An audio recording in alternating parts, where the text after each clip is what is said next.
Africa के Tanzania के एक घने जंगल में बसे छोटे से गांव में सूरज ढलते ही सन्नाटा छा जाता था।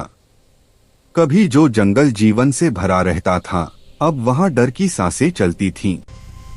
वजह थी एक विशाल नर शेर जो अब सिर्फ शिकार नहीं बल्कि इंसानों का खून चख चुका था। शुरू में किसी ने ध्यान नहीं दिया, लेकिन जब एक एक करके लोग गायब होने लगे तब समझ आया कि यह कोई साधारण शेर नहीं बल्कि एक आदमखोर बन चुका है। बताया जाता है कि यह शेर पहले घायल हुआ था। शिकार पकड़ने में असमर्थ होने के कारण उसने इंसानों को आसान शिकार समझ लिया। रात के अंधेरे में वह गांव के किनारे दबे पांव आता और पल भर में किसी को उठाकर जंगल में ले जाता। सुबह सिर्फ खून के निशान और टूटी हुई झोपड़ी मिलती।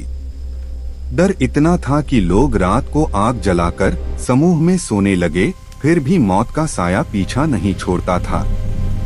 सरकार ने शिकारी दल भेजा, लेकिन वह शेर बेहद चालाक था। कई बार सामने आया, आंखों में आग लिए और फिर घने जंगल में गायब हो गया।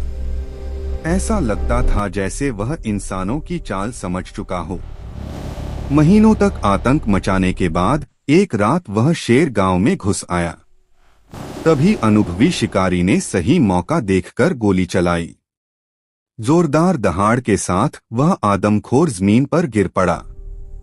जब शेर का पोस्टमार्टम हुआ तो सच्चाई सामने आई। उसके दांत टूटे हुए थे, शरीर में पुराने घाव थे। यही वजह थी कि वह इंसानों को मारने पर मजबूर हुआ। गांव में शांति लौट आई, लेकिन उस जंगल की खामोशी आज भी उस दहाड़ को याद करती है। यह कहानी याद दिलाती है कि जंगल का हर राक्षस जन्म से नहीं बनता, कई बार हालात उसे ऐसा बना देते हैं।